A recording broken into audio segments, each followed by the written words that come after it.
A lot of great conversation going on, but I think we're going to get started.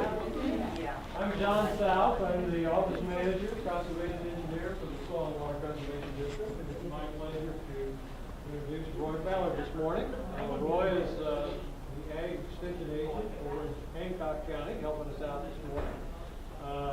Roy is, of course, a Purdue graduate, though he's somewhat of a house divided, I guess. That's so. He has a master's from IU.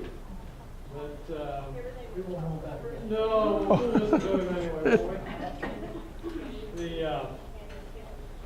For the past 7 years, he's worked in Hancock County. Before that, he was in Floyd County for 14 years. He's worked with a lot of different clients, diverse group. Everything from tobacco farmers, which obviously is not our cup of tea up this way, but corn, soybean, hog, cattle, and other niche markets, vegetable, fruit, agritourism, mushrooms, flowers, and botanicals. So you've got a pretty wide range of experiences. It looks like some more people are filtering in here, so that's great. As I said, Roy holds a BS in Ag Education from Purdue and a master's degree in secondary education from IU. He used to train and instruct vocational horticulture for 12 years and help farmers and other rural landowners remain sustainable in the face of substantial change in the rural community. Roy also serves as the Indiana Sustainable Agricultural Research and Education Coordinator, known as SAR, or SARE. SARE's good, yep. Roy is also a beekeeper and gardener away from the office. So with that, Roy. Okay, very good. Well, good morning. I'm glad you all were able to slide in here this morning. It took me a little longer than I anticipated to get here. The roads near Greenfield were not as even good as they are here. They get better as you get this direction. So, but it's winter, it's February, and those things happen. So I have a lot of slides here today. Fruit production is one of those things I love to talk about. And it's a huge topic. It's huge. And so if you're thinking about starting an orchard or a fruit planting of some sort, we'll kind of talk about some of those considerations and maybe a little bit about management. But it's really not anything we could even begin to kind of broach in a short time. So. But we'll touch on some things, maybe some things that'll get you thinking, and maybe we'll talk you out of fruit production. Sometimes that's a success too. And don't feel bad if that's the case. If you come here ready to go looking for spring and wanting to buy trees, maybe even already bought trees, and you go out of here going, I don't think this is for me, that's okay, that's all right. And so some of what I say in here may be a little daunting, a little overwhelming, and so don't feel bad if you change your mind. But some of you may change your mind the other way too. So I do work in Hancock County, been there for 7 or 8 years, and then down in Floyd County. So I don't know where Floyd County is. If you come across the river from Louisville, you're there, basically. But anyway, so I've got this is why I was late this morning right there. It wasn't quite that bad, but you know how it is. And then okay, how about who's tired of snow? I think we could take a poll on that. And just remember though that it's only 22 days until that first day of spring. So just keep thinking about that. And so we're going to talk about fruit trees a lot and fruit in general. But and what we're going to talk about too, and like the previous speaker talked about, there's diseases and there's insects and things like that. But we can do so much just by reducing the stress on these plants to help them perform better and to resist some of those diseases and insects to a degree, not entirely. But it's all about stress. Whether you're a human, a livestock, a farm crop, vegetable, fruit, environmental stress takes an impact on all these things and can really lower our resistance and really kind of wear us down and make us prone to other stressors, other problems. So what we want to do, we're just on this snowy morning, let's just take a real brief quiz. And we want to remind ourselves that stress is real. Again, whether you're a tree or a person or a livestock, it's all about stress. So we're going to take a little quiz, and we're not really sure how this works, but it's a good way to assess whether or not you're feeling stress and assess how your level of stress. So what we're going to show you here is we're going to show you a picture, and it's going to have 2 dolphins. We're going to think about sunny Florida and 2 dolphins leaping out of the water, 2 identical dolphins. They are identical, coming out of the water at the same time. And this was actually used to study stress at St. Mary's Hospital. So Here's what you need to do. Look at the dolphins jumping out of the water in the picture. All right, the dolphins are identical. A closely monitored scientific study revealed that in spite of the fact that the dolphins are identical, a person under stress might see one dolphin looking a little different than the other.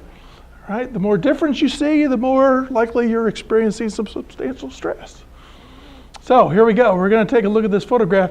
If you see a lot of differences in one dolphin more than the other, maybe it's time for a vacation. So here we go. Anybody see anything different there?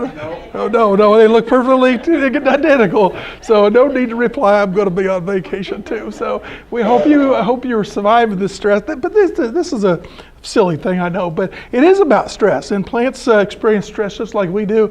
In many ways, the droughts and the wet springs and poor planting practices and being put in the wrong place, all these things are stressors that really predispose plants to failure. So that to the extent we can, we need to find ways to prevent these stressors. All right, I'll throw in a couple real quick commercials here. We know that some of you want to grow your own fruit because it's, for whatever reason, we don't know why. It's enjoyable and all that, we'll talk about that. But if you want to pick up, if you don't want to grow all your own food, there's other ways to find that too, but still get local produce, farmers markets, community supported agriculture, local auctions, and on and on. Just a real quick word about this if you haven't heard about it. It's a commercial here, but the Hoosier Harvest Market is a group of farmers that have come together, about 40, 50 farmers working together, centered in Hancock County, but radiating out from there. They're trying to get local food back into onto our dinner tables, essentially. And nothing wrong with that stuff that they ship in from California, but I think our food here is pretty doggone good. And while we grow a lot of corn and soybeans, we grow some really good, high quality vegetables and fruits and beef and pork and lamb and all those sort of things. So we developed this Hoosier Harvest Market. It's an online farmers market. I don't know why that just did that, but see what happens here.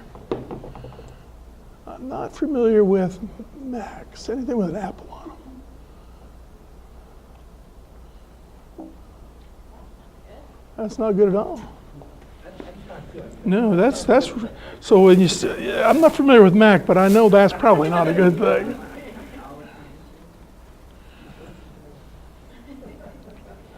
Maybe I overworked it.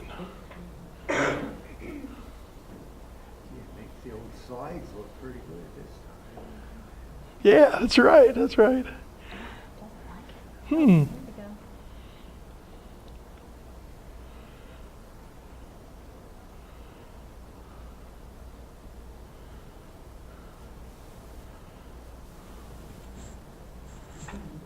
we go.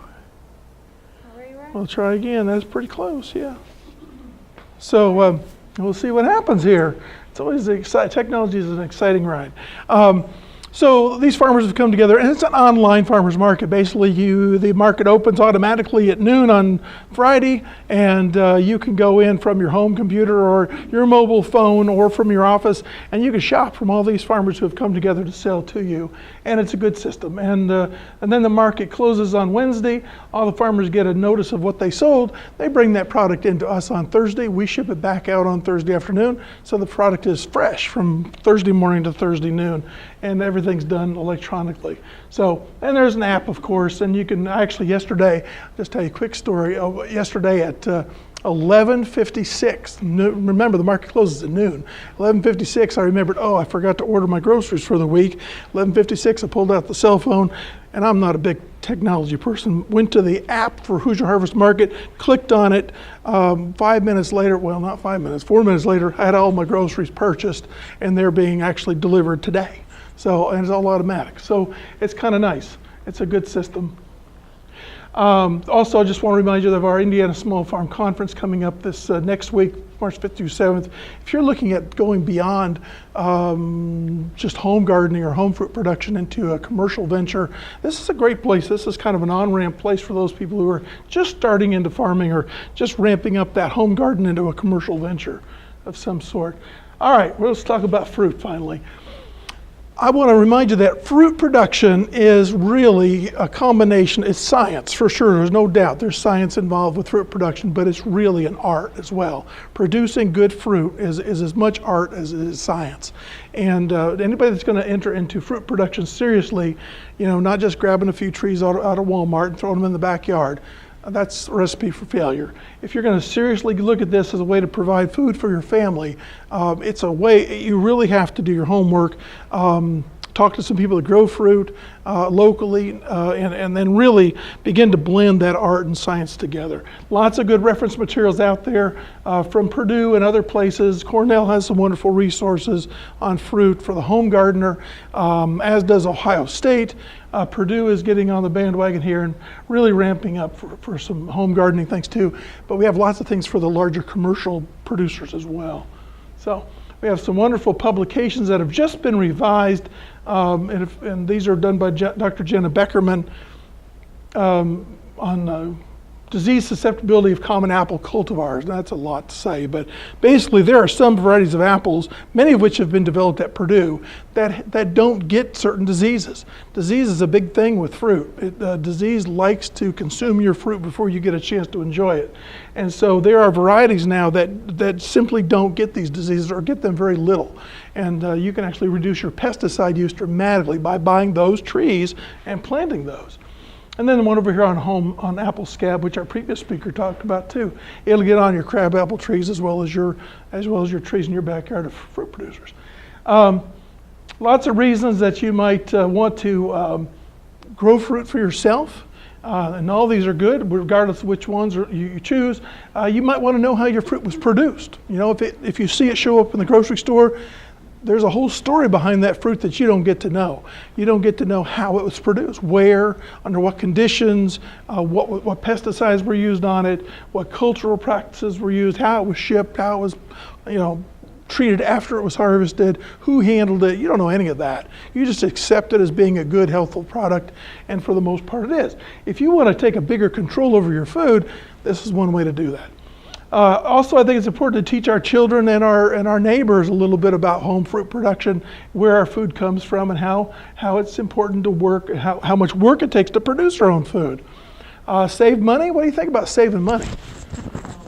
I think that's probably a no. I think pretty much that's a no. Now you might break even, but I will tell you that food that's in the stores, I take nothing away from it. It's remarkable because you can go into these grocery stores at 2 o'clock in the morning on Christmas Eve and there's an apple. How'd they get there? Strawberries, grapes, all those things. That's amazing. That's not what I'm interested in, but it is still, take nothing away from that. But as far as saving money, I think that's going to be very difficult once you consider the investment you have to make in good trees and your labor and that sort of thing. But that's not always the most important thing. Satisfaction of growing your own fruit, that's an important thing. I think there's something to be said to say that I grew this apple. Nobody else did but me. Show it off to your neighbors. I think that's fun. Different fruits, heirloom varieties, this is very important. When you go in the grocery store, or if you leave here and go to the grocery store, how many kinds of apples will you find? 5 or 6, maybe a green one, a yellow one, a red one. Don't eat those red ones, those red delicious things. Not fit to eat. They're pretty though. But really there are 6,000 varieties of apples out there, 6,000. And we put all those other ones aside, those 5,995 other varieties aside, just for those few that are being selected for us to enjoy. But it's just that 6,000 varieties encompasses a lot of history and a lot of qualities that we just don't see in our foods today. Some of them are russeted, russet, like a russet potato. They're rough on the outside. So they're just all different kinds of qualities of flavors and sugar and acidity. Some of them have red flesh. You bite into that apple, a Geneva apple, and it's red inside. Thomas Jefferson's favorite apple, does anybody know? The Sapus Spitzenberg, and that's an apple that Thomas Jefferson loved. It's an amazing apple, but you'll never ever find it in a grocery store. The only way you'll do that is to grow in your backyard. Teach your children and neighbors. Yeah, these slides kind of jump around with this Mac here, I think. So really important, regardless of what kind of fruit. I'm talking a lot about apples, but whether it's strawberries or peaches or apples or whatever fruit, kiwis or persimmons, do your homework. More important to do your homework. If you're going to fail, fail with strawberries. Don't fail with apples. Apples are like adding a new child to the home. They're going to be with you for a while. And if you make mistakes, they're going to be with you for a while too, and everybody will remind you of those. So if you put that apple tree in the wrong place, it'll still be there in 30 years, and somebody will be reminding you about how annoying it is 30 years later. So fruit plants are long-lived, and so that's a good thing, but it's also a bad thing because they're going to be with you. Strawberries, 1, 2, 3 years and you're out. So if you make a mistake, you change your direction, till them under and plant grass. But that's why I always tell people who want to grow livestock for the first time, don't start with cows, start with chickens, because there's a lot less chance they're going to step on you and hurt you, and also you can eat your mistakes pretty quickly. Good planting pays off in the long term. That's just so true that there's nothing that's more important than planning on this. And some mistakes just can't be corrected after planting.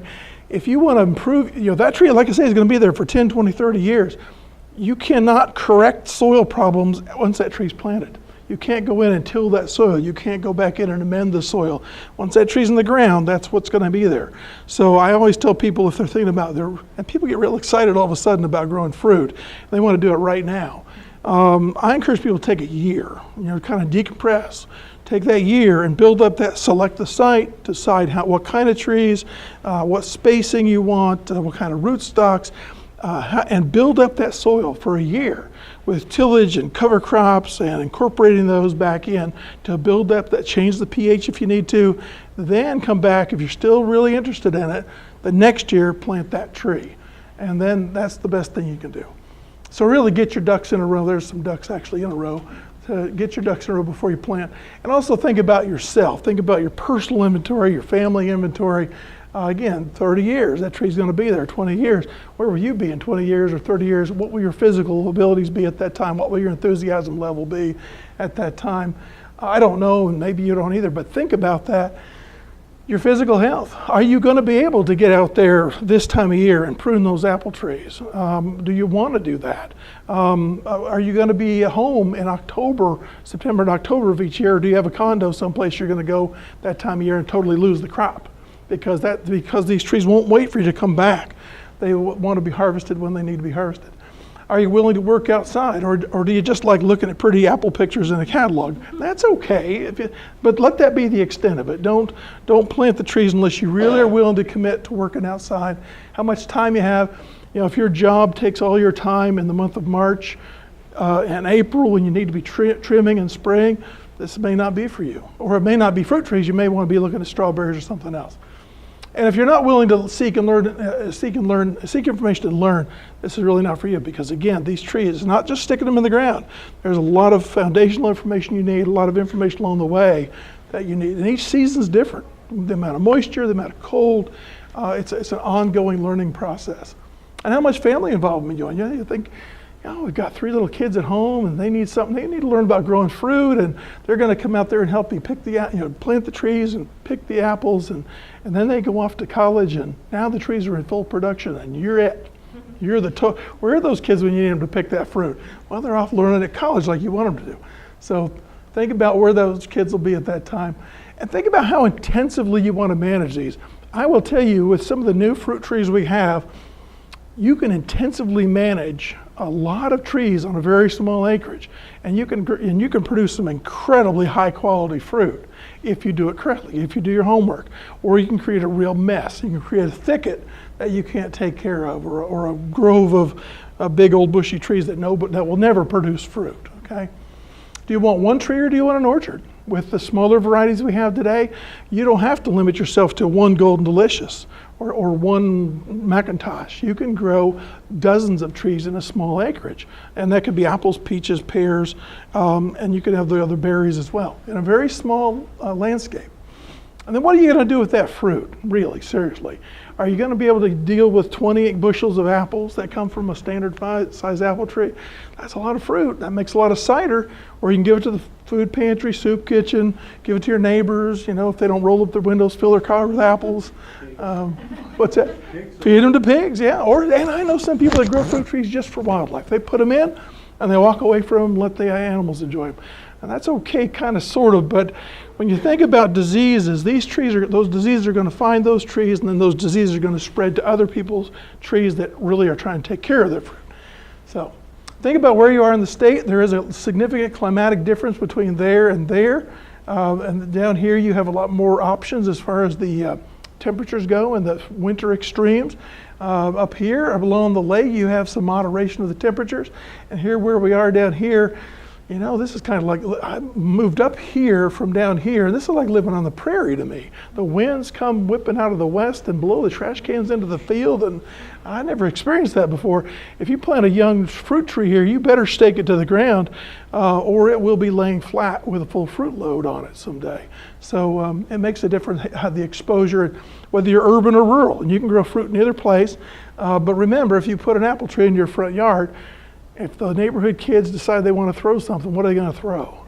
Apples. And if your house is nearby, it's going to get appled. So I wouldn't put the apples near in the front yard.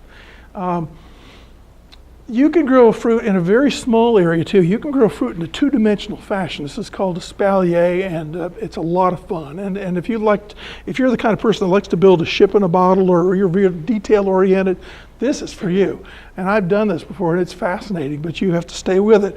And basically, you're putting up an arbor like you would for grapes or a fence, and you're actually growing the tree limbs, forcing the tree limbs to grow in a two-dimensional fashion on that fence. You can do apples, you can do pears, cherries, peaches, and they're beautiful, especially when you see fruit and blooms lining up along those. And the quality of the fruit's amazing because it gets full exposure to sun, full exposure to air, so the leaves dry off quickly. From a fruit production perspective, it's very good. I wouldn't put trees near paths and sidewalks and driveways, because if there is fruit and it falls on the ground, what do you have? You have a sticky mess. Then you've got bees and wasps and all that kind of thing. I won't tell you about that school down south in Bloomington that planted those big fruited apples, crabapple trees out right near all their asphalt and parking lot.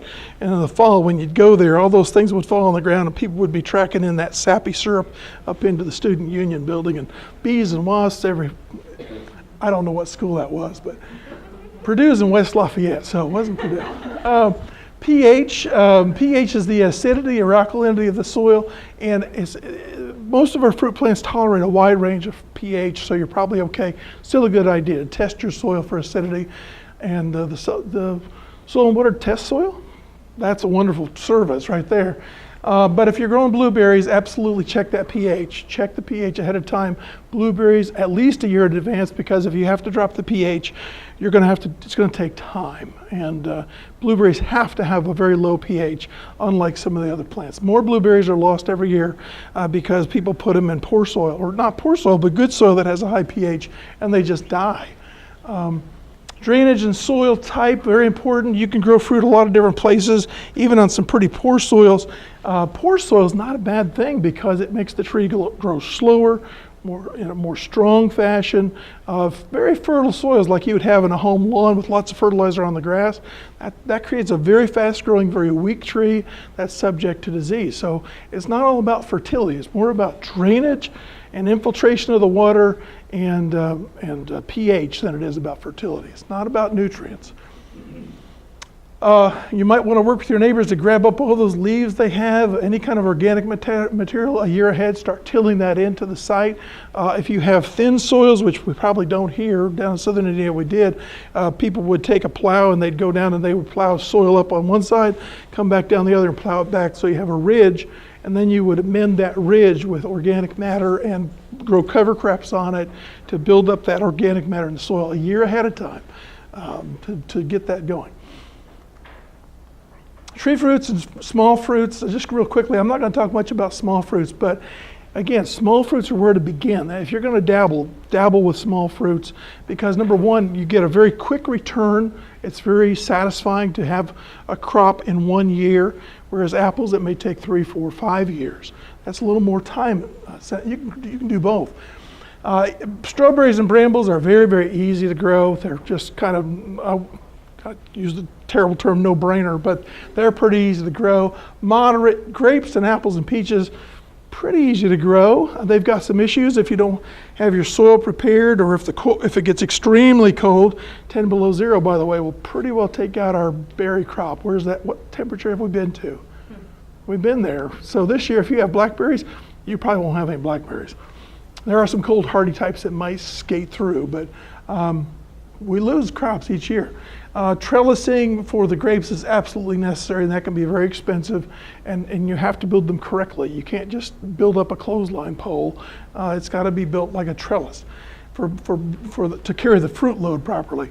Blueberries are very difficult. I dearly love blueberries, and they're very healthful for you. A lot of antioxidants, and they're very, very high quality. And by the way, they're almost totally pest resistant. But it's this pH thing that's really the problem, and the birds. The birds love blueberries too. You know, birds are healthy, and they eat good stuff, so they'll go for the blueberries first. All these, and if you open up the catalogs, your mailbox is probably filling up with catalogs right now, or it has been all winter. You know, it's going to tell you it's going to have beautiful pictures that were probably taken by a photographer from Vogue or someplace like that. You know, getting the very best angles and all that on those fruit. And then the verbiage is written by an attorney or two or three, so it sounds just right. And put the two together, it's hard to not buy certain things out of those catalogs. So the apples and the pears and the peaches, tart cherries. Tart cherries are very easy. Sweet cherries, not so much, but you can grow those here. European plums are very, very easy to grow, and they have not huge plums like you might get in the grocery store, but often football shaped. The blue damson plums, things like that, are wonderful if you can them. Well, you can eat them fresh out of hand too. Pawpaws, American persimmon, just to give you a few ideas of things. Don't try citrus. You can if you wish, certainly. If you want to do a school project and grow some citrus seeds or pomegranates, you can do that. Japanese plums, I love Japanese plums, but we're just not suited for growing those here. Apricots, I will tell you though, apricots are a little sensitive because they bloom so early in the spring or late winter. Then there's all this time for those late freezes and it just wipes them out almost every year. So, but apricots are amazing. If you have thought about, if you want to try an adventure, learning adventure, grow some apricots in a high tunnel. A high tunnel is like a very inexpensive greenhouse. And they're very inexpensive, very lightweight, and you can grow those in there. And basically what you're trying to do is protect that apricot from the time it blooms until the last frost. And so you're not protecting over the winter, you're just protecting those last few weeks in the winter. And the apricots in a high tunnel would give you something that you could brag about. Also figs. You can grow figs outdoors here, but they're pretty troublesome. They're a little tender, but I think inside of a high tunnel, you could have a crop that nobody else has in the area. I think that would be interesting to try. Small fruits, lots of varieties here. Raspberries, blackberries, blueberries, and different colors of raspberries, the golden ones and such. Strawberries, all different kinds, mid-season, early season, late season. Currants. Has anybody grown currants? They're very popular. What color did you grow? It's red. The red. It's taken a long time to get going. Really? All right. Now currants are generally fairly easy to grow. Currants, there's red, there's white, there's black. The red and the white, they grow almost like little loose clusters of grapes. They're very small, about pea size. But the black ones, if you're from Europe, the black currants are in the Northwest. Black currants are an amazing part of their diet there. Dark and rich antioxidants and all those things. But look at that. If you have shade, that's one of the crops you can probably grow too. Some of your raspberries you can grow in shady areas to some degree too. Hardy kiwi.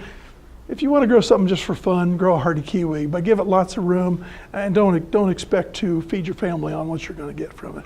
And then grapes. I really encourage you to look at the seedless grapes. There are some new seedless varieties of grape out there that are just amazing. Table grapes, not for pressing into wine or juice necessarily. I grow seedless grapes and I pick them and I put them in Ziploc bags and I throw them in the freezer. Midwinter right now, you pull them out and eat them like candy. They literally are just like candy. So, and they're pretty vigorous. They're pretty productive. If you're going to grow fruit, can just realize that you're going to have to do a tree or vine training. And what's the difference between training and pruning? What's the difference between training and pruning? Training, manipulating the branches, and pruning, Yeah, that's right. With pruning, you're actually physically removing pieces, and that could be part of the training process. But with training, you are directing the growth of that tree. You are the commander-in-chief over that tree. You're going to be. It's not just random where those branches go. You tell the branches where to form. You can cause branches to form in certain places. You can change the variety of the tree if you want to. It's really all under your control if you kind of know some of the tricks about how to make this happen. It's not all by accident. It's art and science. So pruning is going to be important, and because pruning, you need to thin that tree out. These trees are very vigorous. They throw out lots of growth they don't need. You need to reduce the volume of that growth. So sunlight, it's all about sunlight. That sunlight has to penetrate into that trunk, and so the sun hits the fruit, and it's the fruit that gives the leaves the energy to build up the sugars in the fruit. So if the fruit are green and small, nobody wants those except maybe the deer, and they won't even like them much. But the sunlight has to nourish the leaves so the leaves can nourish the fruit. And otherwise, and if you're going to have sugars in the fruit, which is what we eat them for, those sugars come from the carbohydrates generated in the adjacent leaves. So sun, it's all about sun. Again, when it comes to pest control, I'm not going to talk much about pest control here, but rest assured, everything wants a piece of the crop. The mites and the insects and the diseases, and they will ruin your crop in a hurry unless you're preventing the problems ahead of time. You're not trying to create a surgical suite here. This doesn't have to be sterilized, but you have to prevent the diseases and protect the fruit, basically. Oh, and we get into this argument about organic being really good. It is essentially, and I won't say all, it is very, very difficult to grow fruit in Indiana from a truly certified organic perspective. You might get away with growing organic blueberries, maybe in the recent past, some of the brambles and strawberries, but when you get into the fruit on the apple trees and peach trees, there are some diseases there that really, there's no current organic methods that are going to protect those adequately to give you a crop that's going to be acceptable to the general populace. Now, if you're okay with eating a wormy apple or a highly blemished apple, they're not going to hurt you. Those, eating larvae from inside of an apple won't hurt you, but it's mostly undesirable to most people today. And pesticides, just by the word pesticides, does not imply danger. Okay, if pesticides are selected carefully for the purpose at hand, and they're used in the way that they're intended, and not applied after a certain date up to harvest, and you're careful in using them so you don't contaminate yourself, they can be done used in a safe manner. But always weigh the risks and the benefits. Is this fruit worth the risk of using a highly toxic pesticide? And only you can make that decision. All right, here's a reality check. So if I haven't turned you off of fruit by now, this might. There's 2 slides here. These are 2 challenges in front of us immediately that may really restrict our fruit production. These 2 slides, and very hard to see here. I'm sorry, but these are 2 fruit flies. There's a male and a female, and this one happens to have 2 spots on its wings, and that's important. And what are the babies of a fly called? What's that? Maggots. Maggots. Yes, the larvae or the babies of caterpillars are called of moths, and butterflies are called caterpillars. The larvae of a fly are called maggots. And again, maggots are not toxic. You can eat maggots, but these flies come out and they lay eggs on. Now, fruit flies typically go to what kind of fruit? They typically go to overripe fruit that's already on the way to rot.